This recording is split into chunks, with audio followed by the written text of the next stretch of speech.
భూపాలపల్లి నియోజకవర్గం గణపురం మండలం గాంధీనగర్ మహాత్మా జ్యోతిరావు పూలే పాఠశాలను భూపాలపల్లి ఎమ్మెల్యే గంట సత్యనారాయణరావు స్థానిక కాంగ్రెస్ నేతలతో కలిసి ఆకస్మికంగా తనిఖీ చేశారు. ఎమ్మెల్యే విద్యార్థుల తరగతి గదుల్లో తిరుగుతూ విద్యార్థుల సమస్యలను అడిగి తెలుసుకున్నారు. ఈ సందర్భంగా పలువురు విద్యార్థులు వారు ఎదుర్కొంటున్న సమస్యలను ఎమ్మెల్యే దృష్టికి తీసుకొచ్చారు. కాంపౌండ్ గోడ, సీసీ కెమెరాలు, గ్రౌండ్ లెవెలింగ్, బెంచీలు, డైనింగ్ హాల్ తదితర సమస్యలను విద్యార్థులు ఎమ్మెల్యేకు వివరించారు.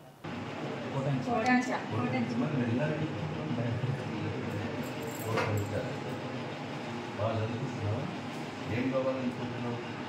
నీ అడ్మిషన్ ఏది?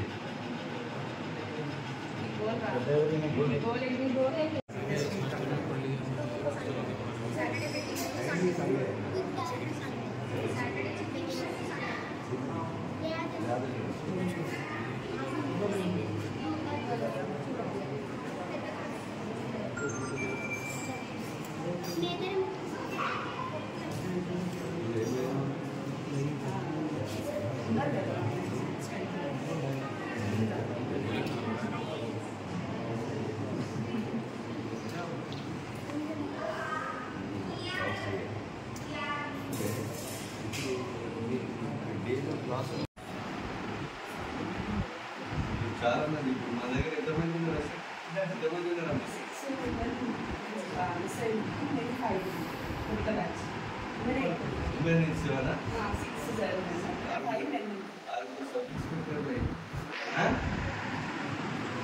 ఐపీఎస్ రైతు బాగా చదువుకోవాలి.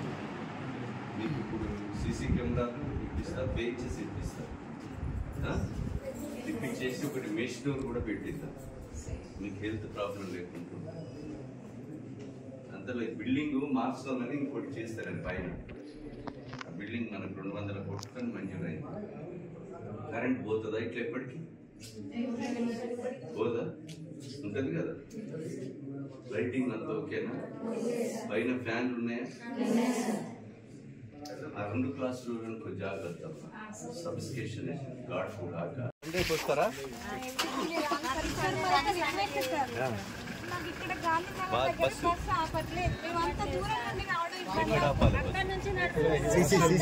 దీని ఎదురుగా ఆపాలా?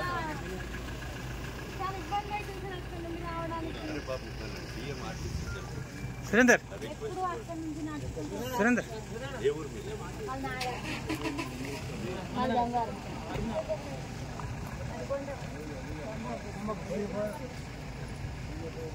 మీ అక్కున్నదా? ఇట్లా మీ అక్కున్నదిరా? అక్కని కలిసినావా? కలుస్తావారా? పోయి తిను వాళ్ళతో. ఏమన్నా తెచ్చిందా మీరు? అమ్మా మీరు వేరే ఏమి తేవద్దు. మీరు ఈ ఊళ్ళల్లో అమ్మే పల్లి పట్టీలు మంచిగా ఉండేవి. మీరు ఏదన్నా మీకు అన్ని ఇస్తున్నామమ్మా. ఫుడ్ కూడా మీ జేబు ఖర్చు కూడా పిల్లలకు ఇదివరకు 50 రూపాయలు ఇచ్చేది, ఇప్పుడు 270 రూపాయలు ఇస్తున్నాం. విన్నావా? వంట మనుషుల పిల్లల వంట మనుషులకు కూడా మెచ్చార్జీలు పెంచినాం. కూరగాయలు కూడా రోజు రోజు తెస్తున్నాం. ఇప్పుడు మీరు హాస్టల్ విజిట్ చేయండి. మన ఇల్లు కూడా ఉండదు అక్కడ. ఇప్పుడు నేనే చెప్పిన అన్ని మంచిగానే అంటున్నారు. మంచిగా లేదు. మీకు బెంచెస్ కదా. నగర్ హాస్టల్లో దాదాపు 400 మెంబర్స్ ఉన్నారు. వీళ్ళకు బెంచెస్ కావాలని, అదేవిధంగా కాంపౌండ్ వాల్, సీసీ కెమెరాలు, ఇంకా కూడా దోమల మెష్ డోర్స్, కొన్ని సమస్యలు ఉన్నాయి. ఇవన్నీ కూడా తప్పకుండా ఈ బిల్డింగ్ ఏదైతే ఉందో ఆ భవనము శాశ్వతంగా 200 కోట్ల రూపాయలతో మనం గాంధీనగర్ గుట్ట మీద దాన్ని కట్టుకోవడం జరిగింది. మంజూరు కూడా గౌరవ ముఖ్యమంత్రి రేవంత్ రెడ్డి గారు మంజూరు ఇచ్చారు.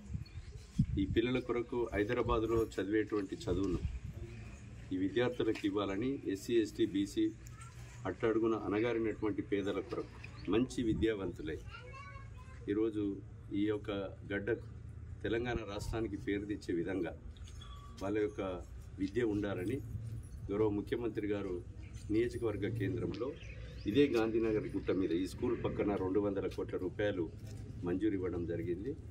ఈ విజయదశమి నుంచి, దసరా నుంచి పని కూడా ప్రారంభమవుతాయి. కాగానే ఈ పిల్లలందరినీ కూడా అక్కడికి మార్చడం కూడా జరుగుతుంది. వీళ్ళకు వాళ్ళ పిల్లలు అడగకుండా నా దృష్టికి వచ్చినటువంటి సమస్య ఏమవుతుందో, పైన ఫస్ట్ ఫ్లోర్లో నేను ఇమీడియట్గా వాళ్ళకి మెష్ డోర్స్ దోమలు రాకుండా చేయడం, అదేవిధంగా ఇప్పుడు కలెక్టర్తో మాట్లాడేసి వాళ్ళు కూర్చోవడానికి బెంచెస్ కూడా ఏర్పాటు చేస్తాం. పిల్లలకు సెక్యూరిటీ కొరకు సీసీ కెమెరాలు కూడా చుట్టూ మొత్తం కూడా ఏర్పాటు చేసేసి పిల్లలకు ఎలాంటి ఇబ్బంది లేకుండా చేయడం జరుగుతుంది. ఫుడ్ కూడా మంచిగా ఉందని పిల్లలు చెప్పడం జరిగింది. ఇంకో క్వాలిటీ కూడా మెయింటైన్ చేయమని చెప్పాం.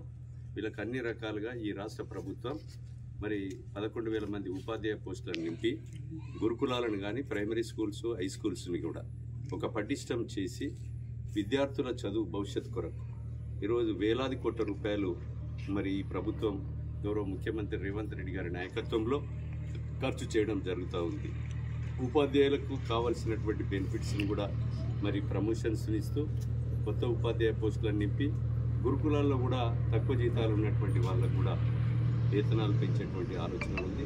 గత 10 సంవత్సరాల్లో బీఆర్ఎస్ ప్రభుత్వం మరి మిగులు రాష్ట్రాన్ని 8 లక్షల కోట్లు అప్పు చేసిన విధ్వంసాన్ని చేసిన ఈరోజు దానికి అసలు మిత్తి కడుతూ ఈ యొక్క పిల్లల భవిష్యత్ కొరకు విద్య అదేవిధంగా వైద్యం ప్రాధాన్యతను ఇస్తూ ముందుకు సాగడం జరుగుతుంది. ఈరోజు నేను అనేక హాస్టల్లో నాకు 10 కోట్ల రూపాయలు వస్తే 7 కోట్ల రూపాయలు ఇచ్చినాం. ఇక్కడ కూడా ఒక వాటర్ ప్లాంట్ కూడా మనం గతంలో ఇచ్చాం. మనం వేడి నీళ్లు కూడా నేనే గ్లీజర్స్ కూడా పెట్టియడం జరిగింది. ఇప్పుడు కూడా మెష్ డోర్స్ నా యొక్క నిధుల నుంచి మెష్ డోర్స్ ఇస్తాం.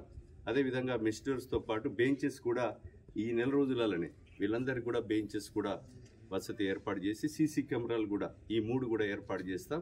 ఇవన్నీ వీటితో పాటు దసరా నుంచి మరి 18 నెలల్లో ఆ భవనం పూర్తయ్యాయి. ముఖ్యమంత్రి గారిని తీసుకొచ్చి దాని ప్రారంభోత్సవం కూడా చేసుకోవడం జరుగుతుందని ఈ సందర్భంగా నేను తెలియజేస్తున్నా.